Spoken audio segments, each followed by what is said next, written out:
All right, baby. What's popping?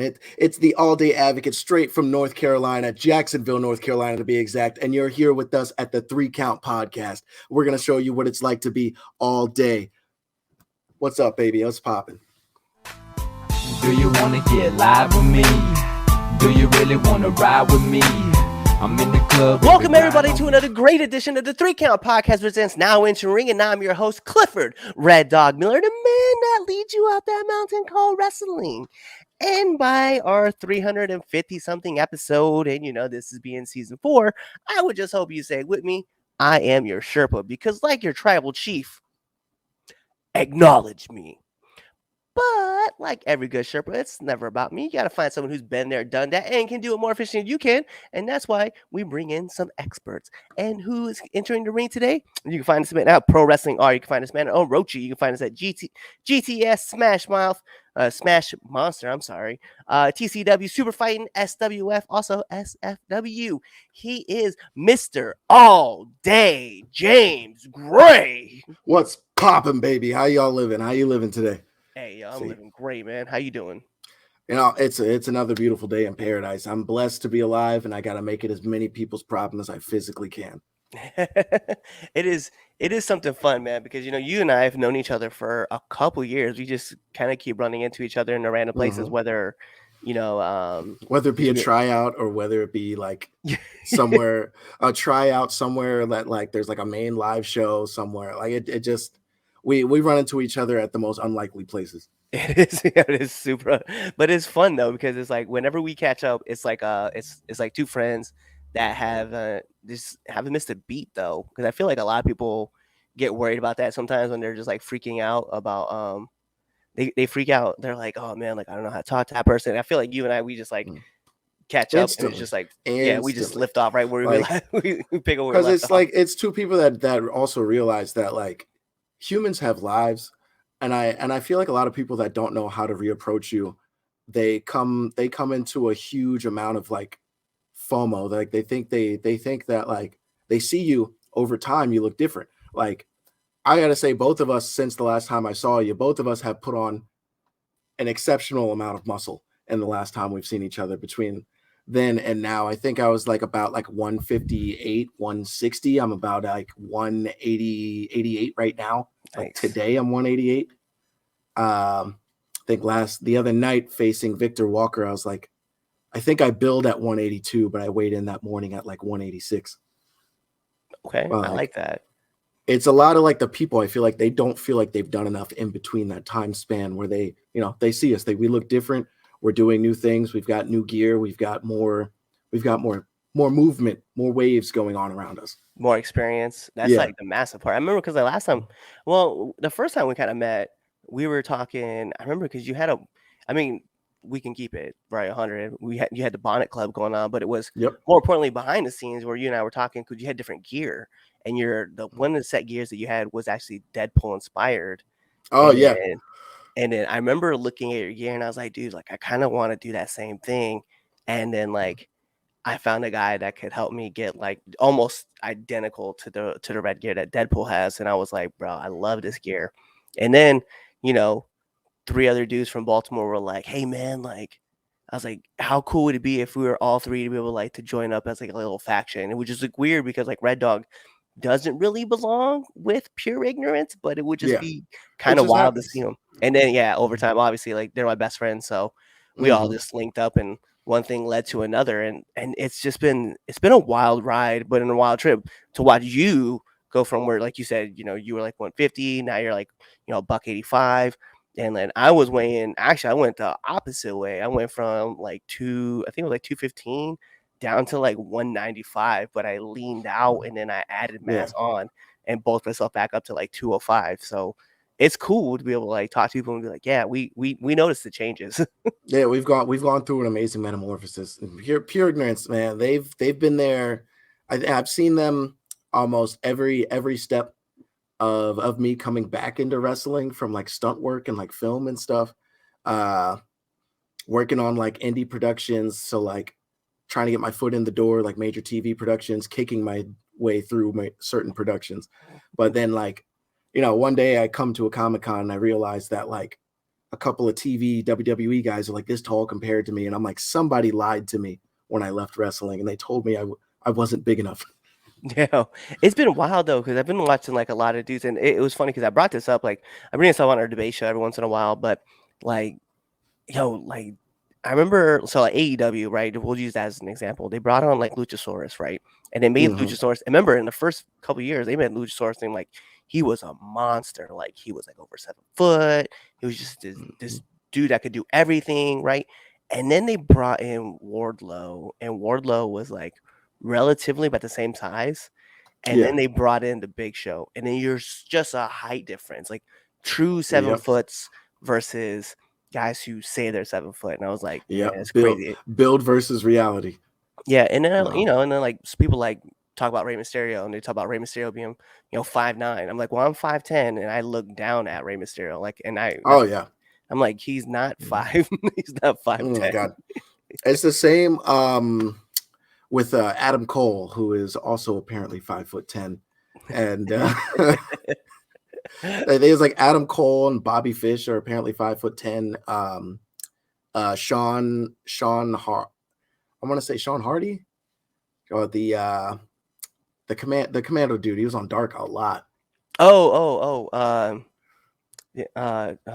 the Because me and captain, him used to get the captain. Me and him used to get mixed up because I also had the blonde mohawk at the time, right? and now I don't even know what I'm doing with my hair. It changes every couple of weeks, like I was just saying, because the literally. last time I saw you, you didn't have you didn't have the zigzag. No, no, no. I had it half and half, but off center. So if I turned to my left a little bit, it looked like I was completely blonde. But if you walked up to me from behind, it looked like my hair was all black. It really confused fans at shows. And then my hair grew out, and part of the fade from the blonde turned into like this weird uneven mohawk. Mm. And now the biggest problem I have with the older fans is being mistaken for cheeseburger. So Oh man, that's funny though. And it's like you're trying your best to like differentiate yourself from everybody else, and then like you get confused. I know it happens to pure ignorance all the time. Like oh either man. Chaz gets mistaken for Noah, or Noah gets mistaken for Prince, and Prince is like, yo, I don't look like either one of these two dudes. No, they all look completely different to me. All Like I look don't different. they all look completely different. I don't like I guess you could be like, "Oh, but they like the brown skin and the dreads." And I'm like, "Okay, but like if you throw a rock and your only descriptor is brown skin and dreads, they're gone. They've gotten away already. It's over. Like the chase is finished unless you plan on arresting 10 people every city block. There's no catching them on that. But Yeah. like knowing them and seeing them like face to face, they don't look anything the same. Yo, so we was having this interesting discussion right before we jumped on, right? We were talking about working with like different people and stuff like that, home promotions that are like willing to bring in other talent, and then like scouting your talent, and then like researching on them and doing match studies. And you were talking about how you had like a huge list of like matches that you need to go watch because there's people that you want to work, and Yeah. how can you put on a banger of a match if you don't know what your opponent's doing? So I'm curious, like, Yep. what are the outside of like a move list, like what kind of people are you looking at to work with? Uh I would like to have a lot of like dynamic people to work with. Like people that would be able to adapt to like uncertain styles. Like every like it's weird to describe because like everybody in wrestling has their 5 moves of doom. You know, their John Cena moves. Yeah. But I want to know the people, I want to face people who like can squeeze those moves of doom in and still come up with something completely new each time they go in the ring. Because some people, it's a wrestle by numbers. Um, I caught a quick lecture last night, I want to say last night or Saturday, about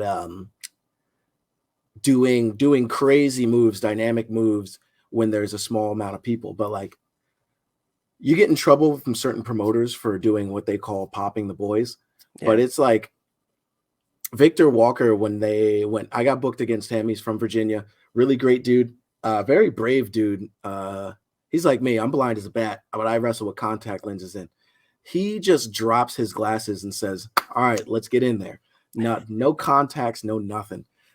So when I was studying his matches, he's got all his stuff on there on YouTube. He has great movement, great persona, great like great look. He's like 6'3", about like 170. I want to say like 170, 171. We had a nice conversation about bulking up and everything. But he was, once I saw him, like once I saw his moves and I saw like how he interacts, I knew that we would have a good interaction if we didn't just do the wrestle by numbers John Cena stuff. And we absolutely killed each other in that ring. It was Mark's ring up in Northeast, up by like Smashmaster and everything. Yeah. He's got like the wooden boy. If you don't fall right on that, it rejects you. But he's one of the people I would say by example. You check him out. His Victor Walker, spelling his handle just like in general is one of the hardest things to do because it's just an assortment of letters. It's not even like a name. It's like at ICCYV32. And he's good worker, good guy. Came all the way up from Virginia. We threw hands and everything was good. It's supposed to branch into our wider picture of me poking the bear that is the entire DMV area. And messing with guys down there and just like facing people off from down there. It's a completely different world.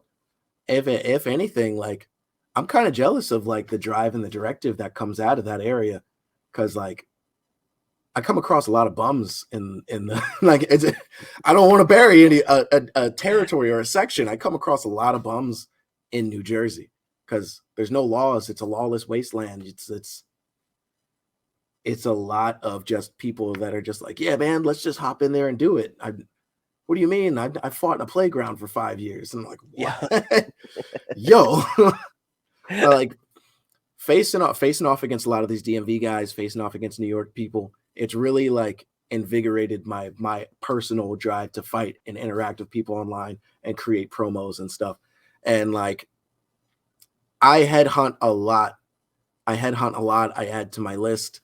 I also have what's called a slouch list of guys that are I have a headhunters list and a slouch list, and the slouch list is like I can watch it, but you're probably not going to see me in those ropes, like between those ropes on that promotion. Yeah, man, it's scouting is probably one of my favorite things to do right now. It's interesting too because it's one of those things that I like to do is like because I would be real. I am a DMV guy, right? And then I moved to the Northeast, and it's been like such a nice kind of ordeal to sit back and go to something like the Wrestling Open every Thursday, and just watch the talent work, right? Watch their core guys, and then kind of see them branch out, and then watch them at different promotions. And see like, all right, cool. You're at Frontier. All right, cool. I'm watching you here. You're at Focus Pro. Okay, cool. I'm watching you there. I'm watching you at, at Beyond itself, right? Because Beyond has their own shows. Go over to Chaotic and watch them at Chaotic Wrestling, and you're just seeing all this talent work. And you're like, wow. And you just keep like elevating and pulling.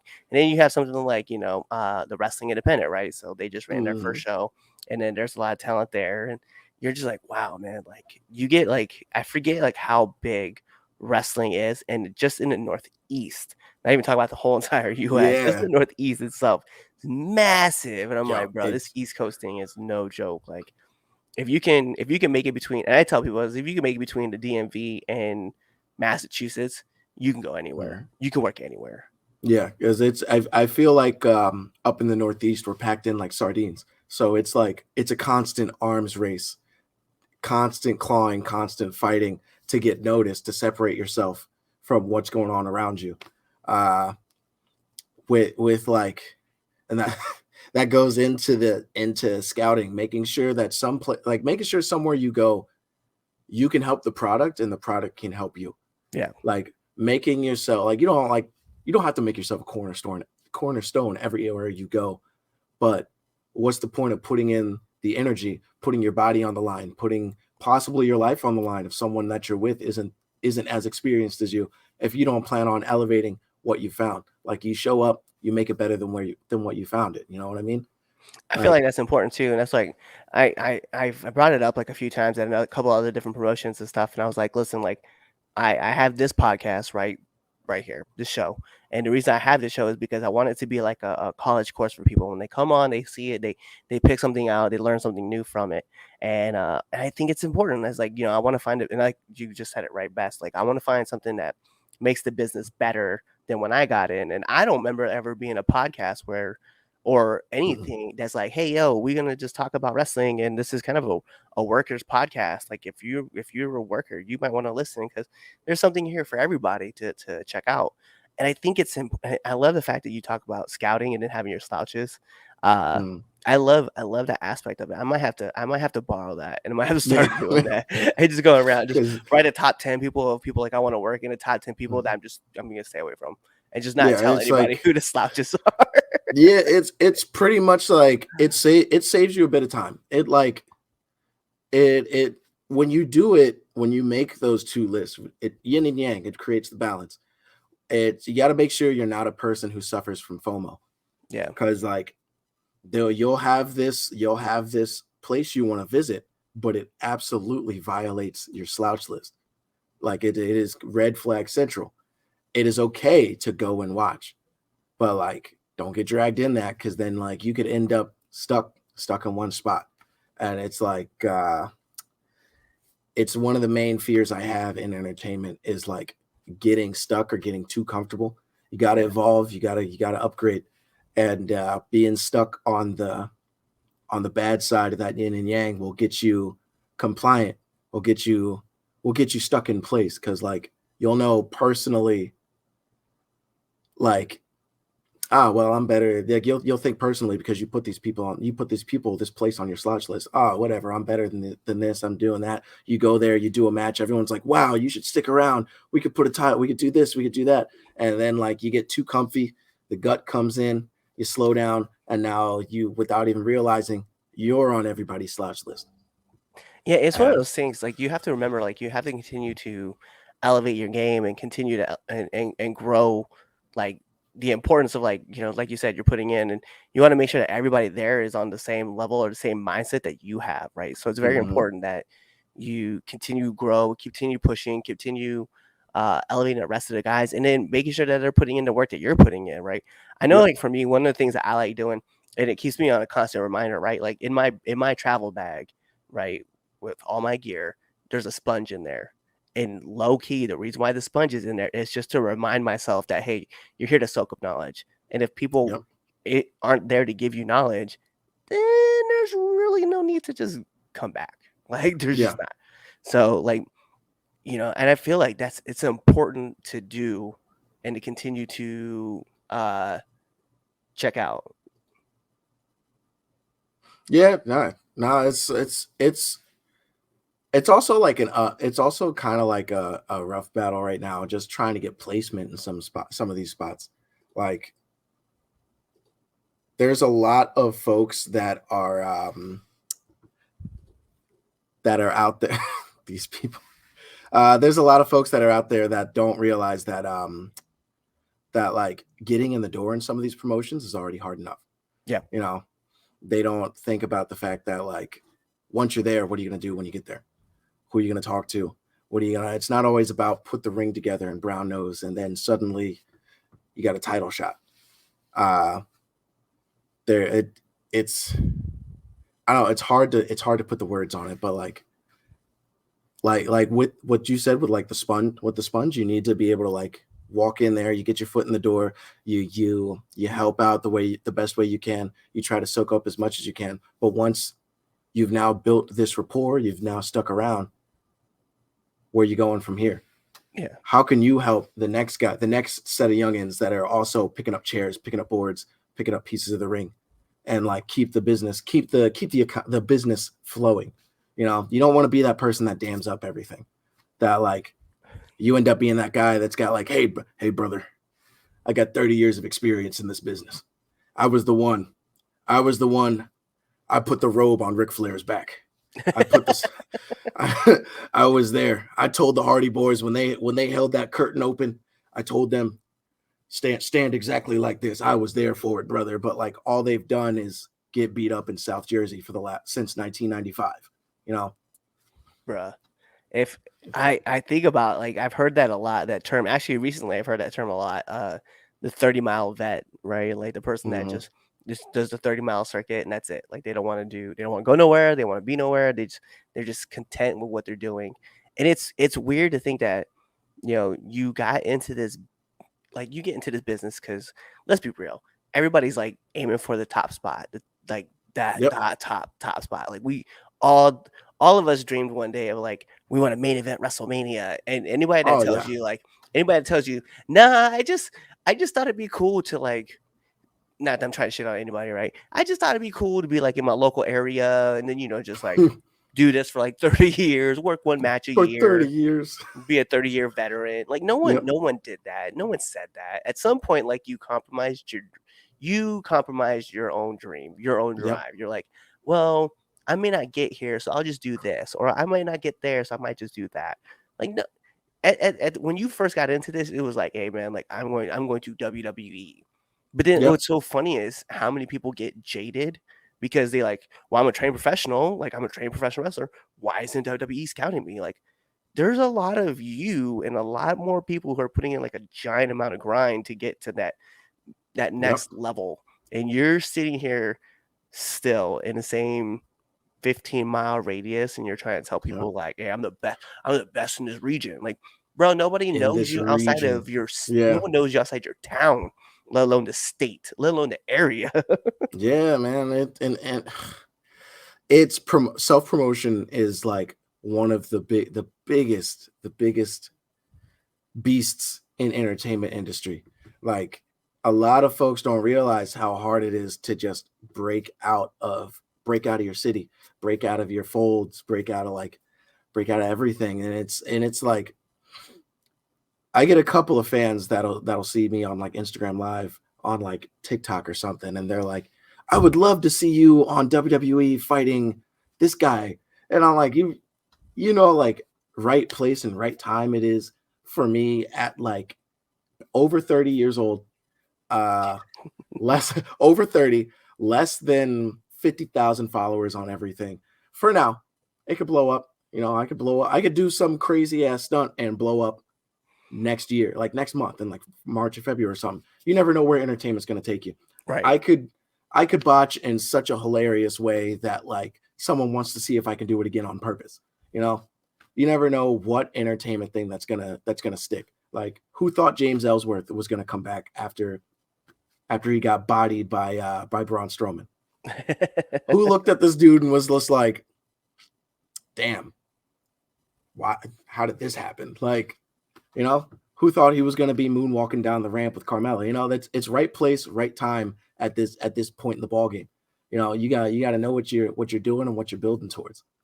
It's funny because I've actually asked James about that moment, about what was it like, and he was telling me about how exactly it was like it was a right place, right? So it was him, he's in a tryout position, and Arn Anderson had asked him to throw a punch, right?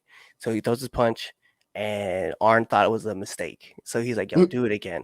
So he does it again, and he's like, okay, so you can throw a punch. He's like, can you talk? And so they gave James that 10 seconds, right, of that one line where he was just like, any man with two hands got a fighting chance. And then because he sold so well for Braun, WWE, Yeah. one of the writers was like, I think he could do something with him. And so like they brought him in and that was it. Like you saw what happened. Like Yep. he just blew up and like, Yeah. And it's the magic of show business. It's the magic of show business, but it's also kind of like a curse because yeah, then like you get pigeonholed real fast. If you break in and you don't evolve from there.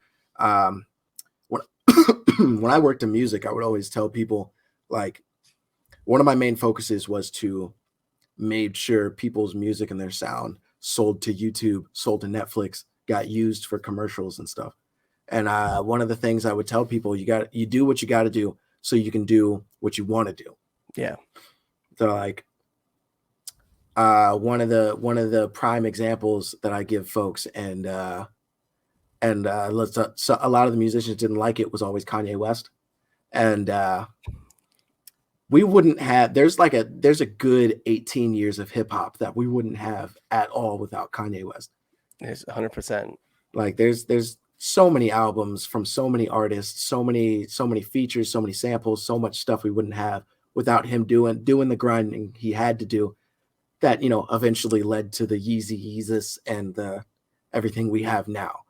Like the and I can only feel like it's overwhelming once you get it right. Like once you get what you got to do right, and you've gotten to that point where you blossom into what you want to do, and like it could eat you alive, like Chance the Rapper, or you explode into something.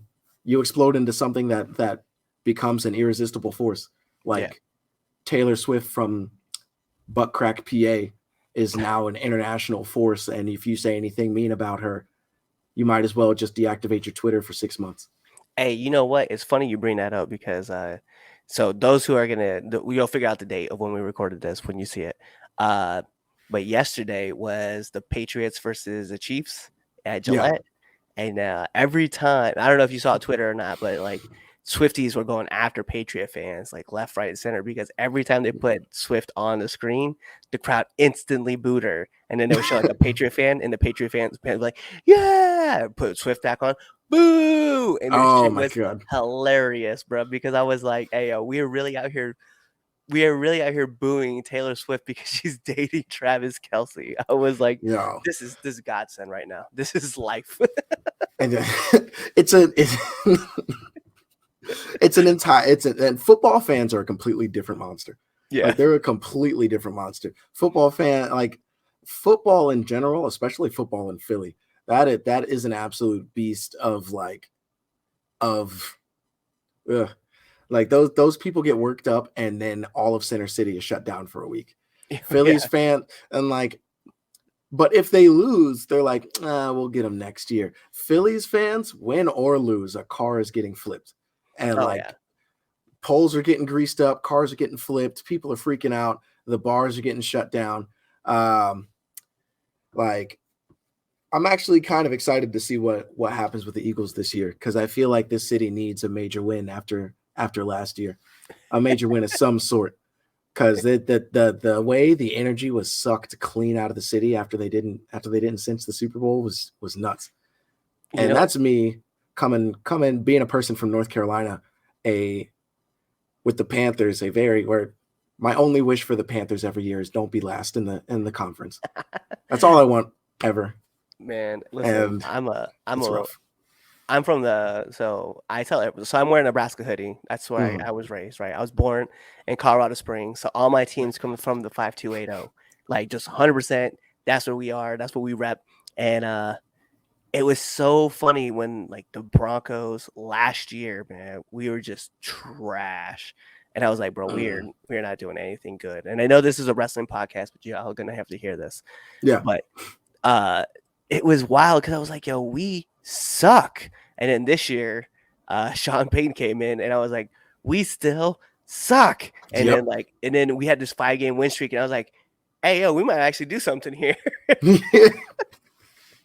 I think I'm gonna flip my script about this. I think that was people around here. Oh, if I look up what my team is doing right now, I'm probably gonna cry. I don't even want to. I'm gonna wait to the postseason. I'm gonna see what kids they think they're gonna bring in next year. I need next year's football season to start, because this year's Panthers, it hurts. We just go. It hurts in here. Yeah. I'm still gonna get a set of gear to commemorate the colors and where I came from. Because, like, even if they don't win, I'm still going to body some people in the ring. Somebody's bringing it back to North Carolina. But it's certainly not them right now. Yeah. Someone's got to win in North Carolina. Like, the entirety of sports down there is carried by DPW, Jay the God, and, all the stars out in North Carolina. The Hardy Boys, we bring it back to North Carolina when the Panthers don't. It's fine. We can, like, someone's gonna bring this title back to Carolina, and if it can't be the Panthers, we're gonna go somewhere else. Hey, so speaking of, with Jay the God and everybody, you coming up and you being a part of like Black Renaissance, right? Like, you guys are like kind of trying to change the game in the aspect of what you're trying to like accomplish. So I asked this question. I love this question, and I love asking this question because like. Because I asked Chaz the same kind of question, right? Like, what are you looking to imprint that's going to help elevate minority wrestling? Oh man, the entirety of the work we do for Pro Wrestling R and Orochi Pro Wrestling. Orochi is like, Tyler, most of his friends are people of color. He's Yeah. one of the coolest people I've worked with. Uncle Ron Starr out there, you still got to answer for getting knocked out on your own show and then not getting the pin at the following show. Black Renaissance was 10 toes down, but you weren't. But the entirety is just bringing a spotlight to these wrestlers. Because if you don't know, like, if you really look at the entire game of wrestling, it's beautiful now. It's full of color now, but it's kind of like majority of these shows, all the undercard, all the workhorses are people of color, whether they be Black, Spanish. I think like Asian is probably like the smallest representation in the states. Yeah. I want to say, like, there's probably tons more Asian wrestlers out there. I just haven't seen them because like the representation, the platform isn't there for them yet. They're gonna get there. If you're out there, I will find you and I will be watching your matches. But the work that we do is primarily like we want to highlight these wrestlers of color, because you go to all these places and like a card, like a roster will consist of like, let's say 35 wrestlers, for example. 22 of them will be Black and Spanish. And then like the rest is like, the same white dudes. And it'll probably be like the same like Caucasian, Italian American, fighting Irish guy, guy from city. And so a handful of them will have a really good gimmick. The other handful is, I'm from this town and I'm a really good wrestler. Yeah. And that's all it takes for them. That's all it takes for them. And they're the top of that card. And that's what creates your 30-mile vets. Yeah. Because those guys at the very top, they only wrestle each other. They're only friends with each other. And then the entirety of the workhorse area, they get shuffled around. And so you see those 22 guys you'll see those 22 other guys in at least in a span of 6 months, you'll see them on 19 flyers, all of them. And like the shows that put forward wrestlers of color, you'll see what they can actually do there. You'll see what they can actually do over there. You're never going to see them what they can do in this one where the top 15 are the same dudes. Yeah. And it's like, it creates some friction, because then you get those people that are like, oh, that's just that Black show. That's just that.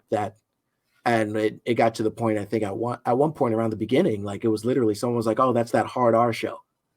Like pro wrestling R, and the R stands for, hard R.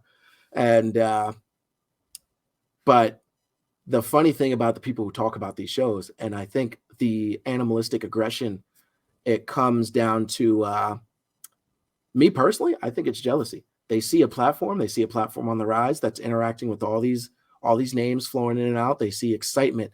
They see Twitter engagement that's organically 10 to 20K views without spending a penny for promo, and they're missing out. They don't know how to get in on it. They don't know how to connect. They don't know how to get in there. But for those guys who have said that, and those guys who are going to hear this, I have seen your resume. I have personally seen your resumes pop up in the Pro Wrestling R booking email. You're not slick. You're corny. You're very corny for the stuff you say, and you think it won't get around to people, but it does. Everybody in wrestling talks. Even the promoters that hate each other on Facebook, they talk. Everybody knows everybody. You think Jimmy John the Slam Man up in Rhode Island doesn't talk to Dirty Ralph from Miami? No, they know each other. Their wrestlers fly back and forth. Even if you haven't seen them, their wrestlers fly back and forth. Networking is a beast that will push. It's like karma. Networking, the right people, the right limp handshake and how you doing and folding a chair can get you at the top pantheon here, but at the same time, it can get you stabbed in the back and jobbing out and thrown head first on the apron somewhere else. Yep. And what I want to build towards at this point in wrestling is trying to get as many younger guys a good platform, good fights, good matches, good things they can put on their resume. Because you never know that 23-year-old, I beat him or I put him over. It was a crazy match. But that 23-year-old kid's got a really good future ahead of him. Me, I could be done tomorrow. I'm trying to edit personally, but I could be done tomorrow. I want to see the younger guys. I want to help the younger guys network. I want to help the newer guys, like the people that I know are really good, but are really bad at social media. That's what I want to do. Like, I want to bridge the gap between guys with extreme talent, but they don't know how to talk on social media or in their videos or how to interact. Like, I'd like to see more promotions utilize social media in the nasty dramatic way that we all know it's there for. Like you've been a victim of the timeline of I don't Auntie call it a Lala. victim. It's victimizing. I feel like I willingly jumped into the fire with 3 other friends of mine with no disregard because No. I'm not talking about our interaction. I'm talking about the love triangle that is the love decahedron that is prolific, ruthless Lala, Tiberius, Isaiah Wolf. Yes, that part. Now there is animosity naturally, city versus city. Everyone's like, oh, the territories are gone. But what would be more entertaining in Philadelphia this Mania season than Tri-State versus Tri-State, New York, Jersey, PA versus the DMV? Yeah. What would be more entertaining than that? Even if it was like a show of just matches. Give me an 8-match card with representatives from each weight class and each type of division. Like, I mean, like, give me a trios, a tag, 2 women's matches, 2 heavyweights, and then let's say like 2 major champions fighting, and like, one guy's got to get over on the other, or just stalemate it and let them go home and deal with the drama their own way. Yeah. Like, I want more places to be open to collaboration. I want more places to realize that Bad Girls Club style of interacting on social media, that Jersey Shore, that we talk trash on Twitter, and then once anybody shows up in the other person's city, it's on, and that brings eyes in there. I'm talking like SpongeBob and Patrick opening Mr. Krabs' map to the Dutchman's treasure that puts the eyes on the product, Yeah. It's wild, man, because like I love like just good like banter like on Twitter. Like, and I know not everybody is on Twitter, and I know some people consider like Twitter or X, whatever you want to call it, they can't consider like a dead social media platform, but it's very much alive when it comes to like the wrestling community. Like, a lot of people are always talking shit, and oh my god, constantly. But it's fun because like when it's a group of workers like getting involved and just like talking smack, like it is a beauty to watch. And it's funny because like when I got into like the whole mess with Pure Ignorance, I was like, what do you guys need from me? I was like, I'm here for whatever. And they're like, you're like, well, we'll just do whatever we can do and just, cause chaos. I was like, cool, let's get it. That's all what it ends up. Yeah. That comes down to gimmick. A lot of people, they all want to be chaotic. They all want to be evil. They all want to be like fourth wall breakers, and like they want to do all this like crazy stuff. But I feel like it's a really small handful. Like, let's say there's like the grandma's big bowl of strawberry candy of so many people that want a crazy gimmick, but it gets really stale because they're missing pieces and it doesn't feel genuine. And then there's that handful of people that pull off a crazy gimmick. They pull off the references. They pull off the nonsense in the ring. Like, I feel like you're one of those people that does it really well. Like, I've been to so many places where people like they idolize their crazy characters, their Rick Sanchez's, their Deadpools, their Gwen Pools, what have you, their fourth wall breaking characters, but like it doesn't feel like they really believe in what they're doing. Yeah. They just like the reference material. Whereas there's those people that get it across. It looks good, feels good, it's entertaining. The kids are into it. The adults get the references. and it doesn't need to be cringy or like full of cursing or like something psychotic going on. Like that's where we're in gimmick. Like that's a very important piece. Like I feel like I personally miss that all the time. Like I miss that mark here and there, up and down. But like I don't know, in the next phase, it's gonna get very interesting. Always. It You know what I'm should, and it saying? should always stay interesting. Like, Hmm. you should always look to evolve and push on how much you can not really, I don't want to say offend, right? But you could push the line and see how far you can push the line. And I feel like that's something like that I like doing is like, yeah, I'm gonna make this like quip like in the ring and then like push that quip out as far as I can push it. And then even like in my promos or in my on my Twitter banter, right? Like I'm always looking to like push that limit, but never like break it, right? Because at the end of the day, man, you're not trying to get canceled, but you are trying to like see how many people. It's like I want people to watch like my promos or watch me perform like they watch Shrek. Like Yeah, there's a lot it's of something adult they jokes can. in there, but you still want to watch it because it's fun. Yeah, Like, the reference material, the constant reference material, the fact that you can rewatch it, the fact that anyone could pick up the product and know what's going on right there.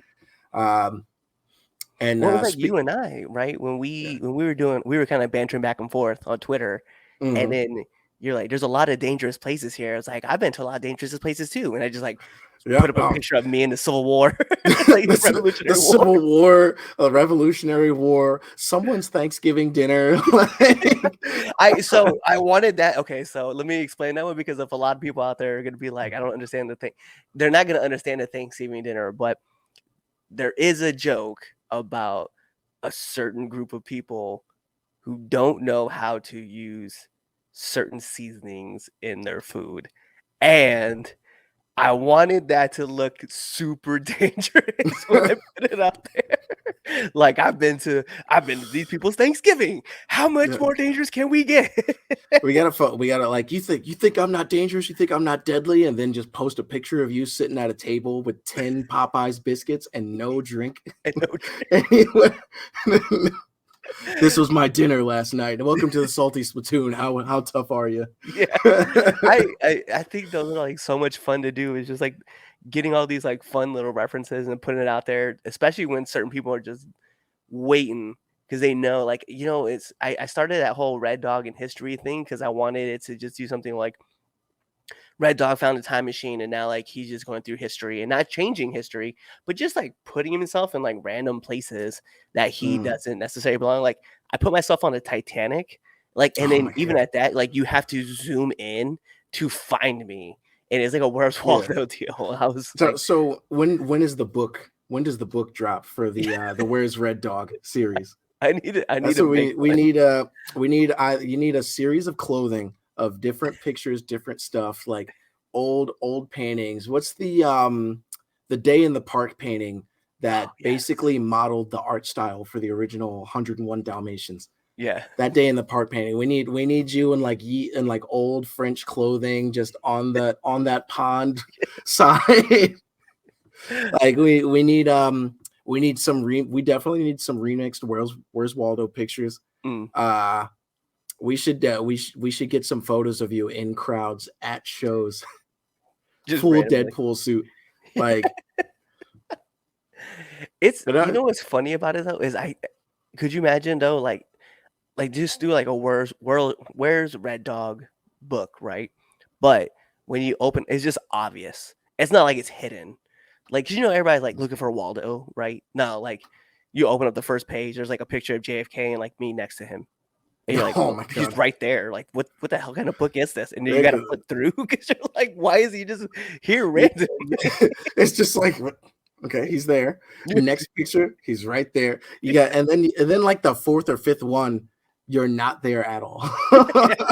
You're not actually there. It's just a random picture at a concert, and we just let people spend thousands in copies of this book trying to see if you're actually there. Did you find? I think I found him. I think he's in the front row. No, no, that would be too Mhm. obvious. No, he's in the back row. No, no, no. That's no. You would think that he'd be somewhere in No. the middle. Just Like, doesn't no, work. no, he's definitely. I think he's the bartender way in the back. No, no. I think he's playing guitar on the stage. Like, Yeah, yeah, he's better. and it's like, and the Red Dog character in general is one of my favorites. Like what was the pieces that you smithed together to land where you are now as Red Dog? You I'm know what's sure funny? you've been asked before, right?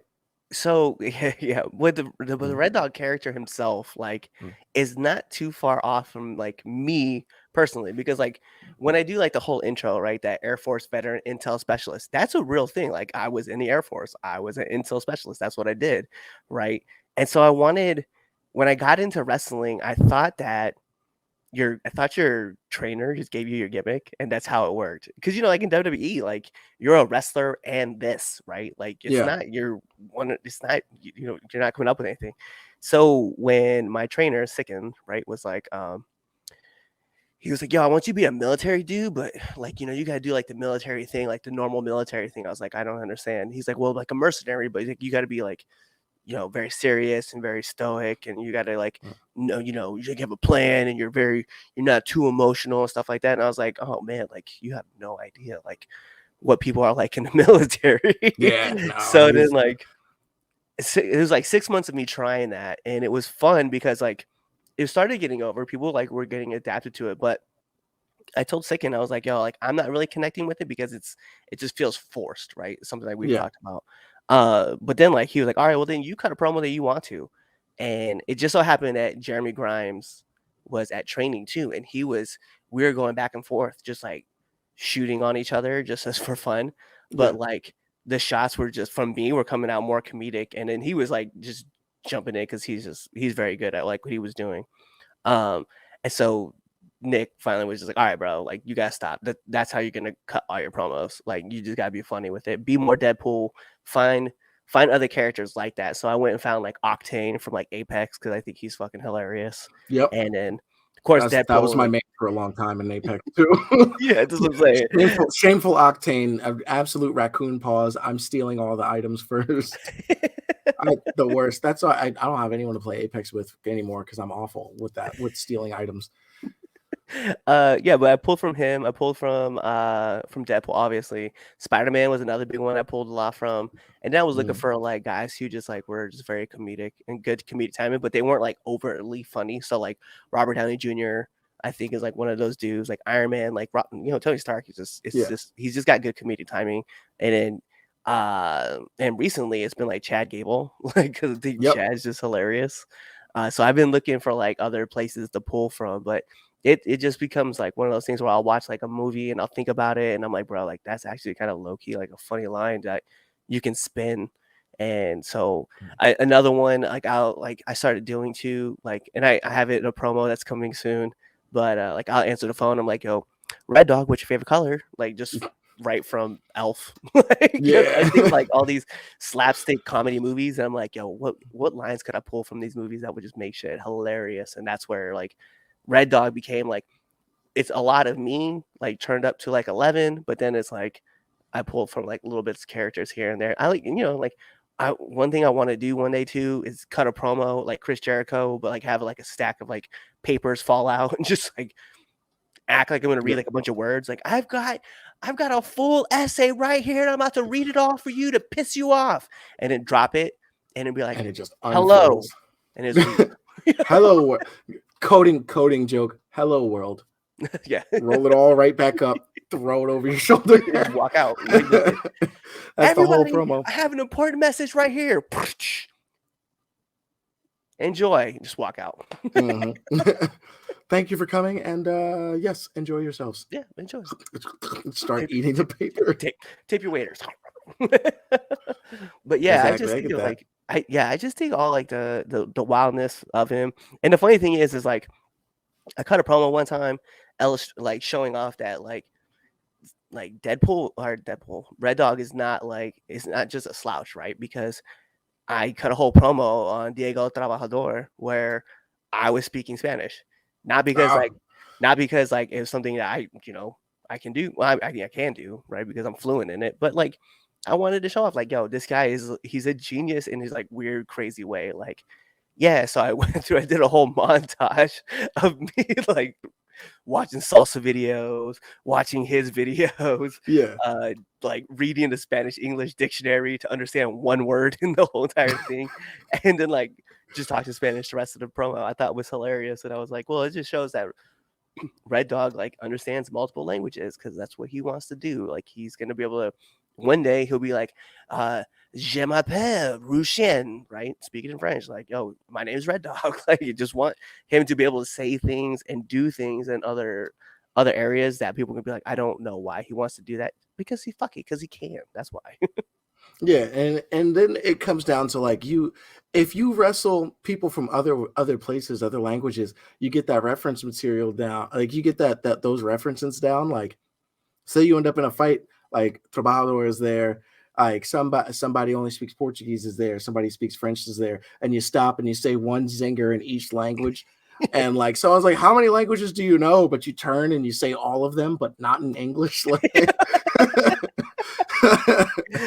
The point I think the thing I wanna do too is, like, one time I'm just gonna be like, I'm just gonna say, like, "My name is Red Dog," in, like, 13 different languages, like, that's gonna be, like, the goal, and then when people look at me and be like, "Yo, does he really speak all these languages?" Like, I don't know, I can't tell because he's not sure. fluent he's definitely fluent in Spanish, I know that for sure, but I'm not quite sure if he speaks French or German or Russian or Chinese or, Yeah, you know, that adds to the mystery of it, you know, right. like but and like as like intelligence, like working in that, you never know what you could pull out of the bag. Yeah. And like you could be mid promo and then just like someone would be like, man, you don't actually know anything. You can't threaten me or this, that, and then your response is immediately their home address. Yeah. Like Like, it was like "Hmm." 329 Hillshire Road, right? That's where grandma lives. Oh, you wouldn't know you're a bad grandson. And like that kind of stuff. I just want like, just make up street names, right? Be like, I see you live on, 15 French Bread Road." I'm like, "That's not my real address." "Yeah, but I know where it is. It's that way." Yeah, like It's exactly 132 miles due northeast from this exact spot. There is a Panera Bread, a nice young lady named Stephanie. Yep, She and helps me she's out. great. She gave me 2 supercharged lemonades, and I thought they were great. You know, I chug I chugged them both, woke up at the Tupac concert, realized I couldn't stay, so I came back, and now I'm here to wrestle you. Yeah, I think Red Dog's, like, origin like, his because the funny thing is, like, no one knows his origin, so I'm gonna be honest, I tell everybody shoot-wise, I don't even know his origin story, but it's because, like, I love creating the aspect of a new origin story every single time. Like, Yeah. I've used it where I was walking down a dark alley when both my parents were slain, right? I was in a sewer, and I got some ooze spilled on me with these 4 other turtles. I've, like, done all these, like, fun, like, origin stories because Yeah. I think it's fun. It adds to this mystery of this mercenary who like people just don't like. They're like I oddly relate to him, but I also like don't know shit about this dude at all. See, that's kind of like like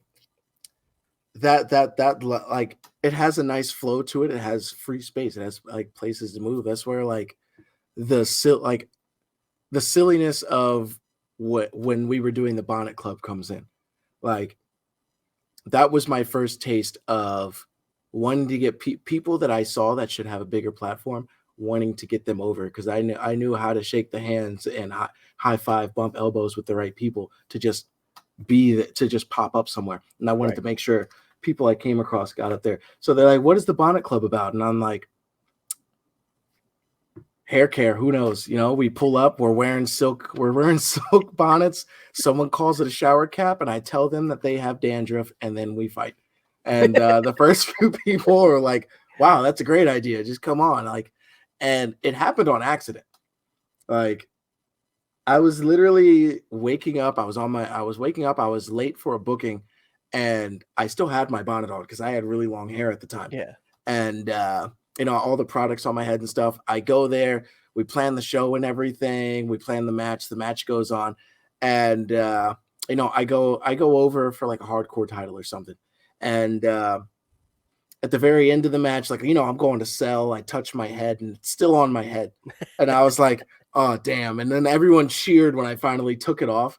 Cause like, and I was like, oh, my bad. And I just put it back on and limped back out. And a few folks were like, oh, you should keep doing that. I don't know what the point of that thing is on your head, but you should just keep doing it. And so I brought it to GTS and I kept going with it. And it was the insinuation that there were more people is what got the ball rolling until I was like, until I got to a point where someone was like, yeah, Bonnet Club, that's a group, right? Yeah. Can you bring some people? And I sat there and I realized I don't have any people. Nobody. Like it was one of those like, yeah. So the club is me and the fans that I throw bonnets at. Like that was the start of the gimmick. I went to the local hair store. I started ordering them from Amazon, but like I went to the local hair store. I bought like 15 bonnets and I would just throw them at a couple people in the crowd. Like some folks would come up to me after the match and want me to sign it. Some folks, and the first time I was asked to do a tag team match as the Bonnet Club, I didn't have anybody. It was literally just me acting a fool. And then that's when I was like, well, I've got these spots coming up, and there were people before I even had a tag team that were like, this is a great idea. Kids love it. Families love it. How would you like you bring your boys over, anybody in your group over? We'll put some tag titles on you, and we'll see what we can do about pushing it out there. And I'm just like, yeah, I'll talk to me and my other personalities because I don't have anybody. And that's how I met. I think at the time I was doing LTW. I was wrestling with. It was right as I dropped the LTW tag titles. I was with Rad Dragon Batsu Kusanagi. He was my tag team partner. Me and him were really good. We worked really good together. I asked him to join.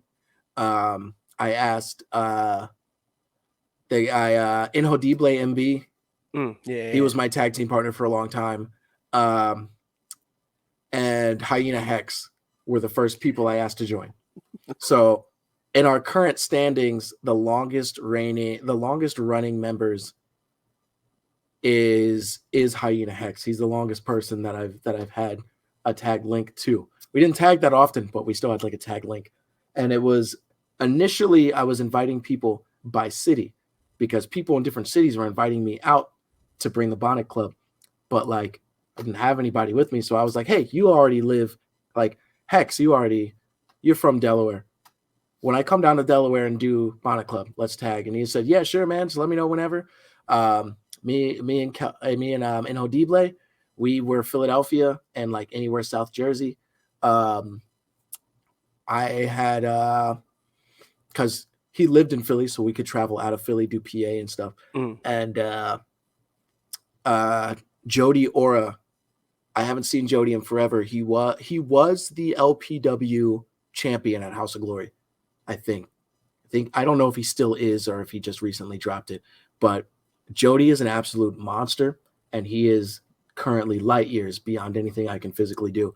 And it brings a tear how proud I am of like seeing his progress. But it evolved over time. I had Felicia, Bree.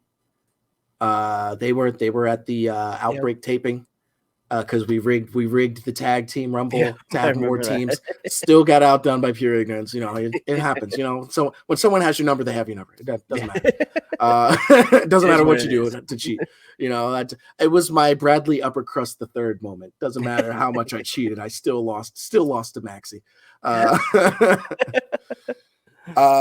Recently, we added Jermaine and Jermaine News Network. We added we had Chris Slade with us for a little bit. We had a lot of really good guys come in. They did their spots. They got their bonnet. They had a match with us. Who else? Because there's folks I know I'm forgetting. So like a couple of guys in GTS, Flash Carter, the starts with a V. He's literally right on the tip of my tongue. Both of them, Ace Ace Hitman Jones, Vincent Cade, the sexy beast. Yeah, those two were some of my favorite people to tag with because me and Vincent Cade came up with the idea that like, what if just because we're silk and hair care, like when you see us, we're actually a bunch of psychos. Like we're a bunch of psychos that it's weirdly blood in, blood out to get in the group. Me and Vincent Cage had 5 cage matches about who got to decide the direction of Bonnet Club at one point.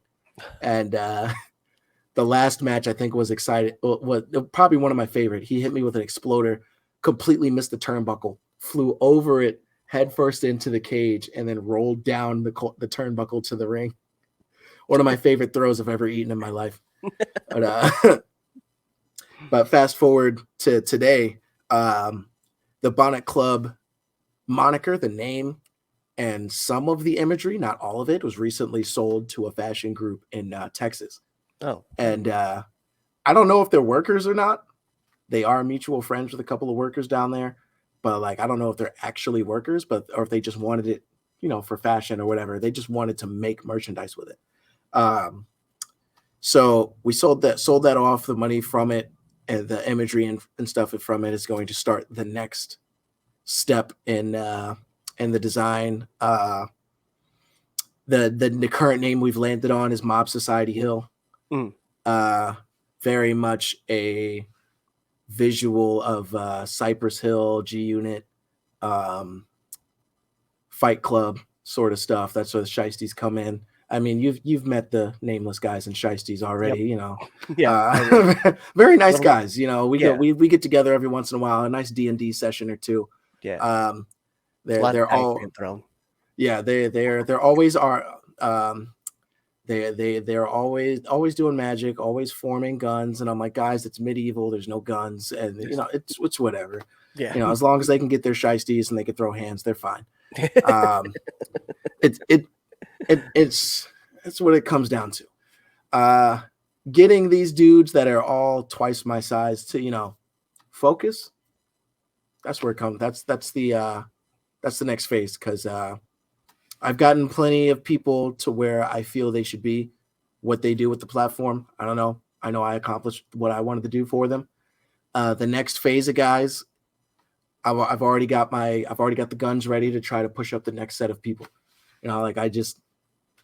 I get more enjoyment knowing I've helped someone get further in the business than stepping my way up to get to whatever. Because if I do what I got to do, my due diligence, and I'm good people's, I'll get to those platforms eventually. Yeah. But why not use the platform I'm on, the following I'm on, to pull up some folks with me? No, I like that a lot, man. I think that's a great thing. It's one of the things that I like to do, and that's kind of like why, I was like, I'm gonna have this show, also to educate myself in the process, but also it's gonna give people a bigger platform to kind of launch off of, because it's this podcast is a great networking opportunity for everybody too. So yep. I dig it.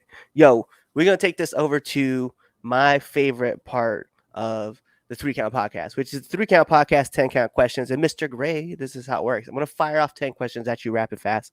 Whatever your answer is, that is your answer. Okay, let's get it going. We're gonna put on the imaginary timer for added pressure. Bing. And in the words of my favorite commentator, Mike Goldberg, here we go. SmackDown or Raw? SmackDown. Favorite movie? Godzilla -1 right now. Oh, okay. Godzilla movies are always, but -1 currently. Marvel or DC? Marvel. Favorite cartoon? Anything made by Tex Avery. I like it. PlayStation or Xbox? PlayStation. Favorite actor or actress? Actress Jessica Parker Kennedy. Auga, bark bark. Actor Jackie Chan. Apple or Android? Apple. Favorite podcast? Favorite podcast. Probably this one is this is the most I've listened to a podcast in any strain of my life. This followed immediately by whatever the hell they're doing with the Ned's Declassified people. That is animalistic over there. Nominate one person that you will see on this podcast. Nominate one person I'd like to see on this. Oof. Oh no. Oh no. Ron Killings. Yes, 100%. Last but not least, my favorite question to ask every single person who comes on this podcast. Favorite curse word? Meritres. Yes, indeed. Oh man. It's the second I leave that I grew up Afro-Brazilian. My grandfather's like karate's for white kids and former imperialists, and you're gonna learn something a part of your heritage. So that's why I ended up doing capoeira for a long time. And the only thing that I knew for a very, very long time was move your ass. I don't even remember it currently because that's all my estragatorio would say to me, because I just didn't get it when I was a kid. But as I got older, I got the movements down, and then you learn a little bit of Portuguese here and there, and sometimes sometimes I need subtitles for my own thoughts, because if I'm not like directly involved in whatever I'm thinking about, it'll be in like, yeah, we'll do this, and then you're gonna you go me gusta compaso de estratorio negativo aún de mano. I can't say that to this guy. He doesn't know what I'm saying. Like, and I'm like, okay. And he's like, what? Hook kick, cartwheel, and then we do everything else, and then so like a lot of Portuguese curse words just pop up in my head, especially if someone stiffs me. It's never in English. Like the amount of times I've been hit in the jaw, just like boom, puta, mother, like instantly. Like I feel that's a universal word that we can use though, like, because I know like every once in a while, like I'll talk about somebody and I'll be like, yo, man, FTP that dude. They'll be like, what? I'm like, yo, fuck that puta right there, man. Fuck that dude. I live by that word. And then like I was just actually, it's funny, I was telling my daughter this story today too. So like I was in Spanish class, right? And obviously it's an easy class for me to take. Yep. So in there I was just acting a fool one day, and I grabbed the Spanish dictionary, and I was like, all right, I'm gonna go out here, I'm gonna help out everybody with their Spanish words. Here's 3 words I want you to learn for today, and we're just gonna open up the dictionary randomly. Bro, I knew exactly what page I was going to. So I was like, prima, primo, cousin, prostituta. And then my teacher goes, get out of my class. I was like, what did I say? I was like, it's in the dictionary. Like, it's right here. It's just words. And then forgetting that she knows my mom, like personally. So then I got home and my mom she's like, prostituta, see? And I was just like, yeah. And it's like, hey, mommy, it's your papa. Permiso. Yeah. Que você quer? What? No entiende. Yeah. Bruh, all right, man. So the last thing I need you to do is to let our listeners and our viewers know where they can find you. Oh, absolutely. I am on everything at James Gray all day. You'll be able to find me from some absolutely ridiculous photoshopped image. Who knows if my hair will be accurate or not, because it changes every other month. But that is James Gray. Gray with an A. We're not in England. We're in America. America. Spelled with an A. So Twitter, Instagram, Facebook, I want to say Epic Games, Steam, and all of it, Twitch, even Kick at one point. I don't ever plan on being on Kick, but I'll be damned if someone takes my name before I get it. Like that's just how it goes. Except Threads. I don't know why I don't want to go to Threads. So don't steal my name. I have all social media platforms the same way, because I don't care what platform comes out, even Blue Sky. I have _RedDog85 locked down everywhere. I'm not letting that go. No one's taking my stuff. Exactly. And that's where marketing is very important. And if people can find you because your name is the same everywhere, that's pro tip. Marketing is very important. Make sure your screen name is the same everywhere you go. Yeah. And even if it's XX Sniper Elite guy, like Sniper Elite Ultraman XX 92. Like it doesn't matter how it is, as long as it's the same everywhere. Yep. And just like that, he gave you all of his handles. He Mhm. told you where you can find them, and he even gave you instructions on how to market yourself better. But like every great part of a wrestling match, we got to take this home, because this is the 3 Count Podcast presents Now Into Ring, and I'm your host, Clifford Red Dog Miller, man that leads you up that mountain called wrestling. And like every good Sherpa, it's never about me. It's about who's entering. So who's entering? You see him right there, Mr. All Day James Gray. The advocate. And you guys know what to do. Tune into the next episode and be there, or you're legitimately just waiting for, those comments. You're putting in those likes. You're even giving this out to all your friends to want them to listen to. But more importantly, you're subscribed to all of our YouTube channel. You're following us on all of our social media platforms. You're even listening to us to Amazon Music or iHeartRadio or whatever that jingle is that they do. You're doing all that stuff. Like I said, you're telling your friends, you're telling your mom, you're telling your dad, you're telling your sister, you're telling your brother, you're telling your cousins, you're telling your dog, you're telling your enemy, because we love haters too. Tell them all that stuff. Leave those comments, shares, buying all of our merch, or really you're just kind of waiting for this episode and you're waiting for the outro, and then you're choosing another episode to listen to. Kawaii. What's going on? It is Clifford Red Dog Miller, the man that leads you up that mountain called wrestling. And what we need from you guys is to kind of show some support, right? We want you guys to go to our YouTube channel at the 3 Count Podcast, go on to our Twitch channel, 3 Count Pod, or even our Facebook page, 3 Count Podcast, and just give us a like, follow, subscribe, even give us a comment, right? Do all that cool stuff. Share it with your friends, share it with your family, share it with your enemies, right? Or you can even come talk to us and just chat us up, right? Find us on Twitter at 3count_pod. Find us on IG and on TikTok at 3 Count Pod. Go ahead and leave us those comments. We want to hear from all of you guys. We're going to keep putting on videos and stuff like that. We want to keep making this content better, so we want your guys' support. Also, if you guys want to, go support us at prowrestlingtees.com/the 3 Count Podcast, or even find us on foryourwear.com. Give us the support. Show us your guys' love, because we want to give it right back to y'all. So, in the meantime, between time, love y'all.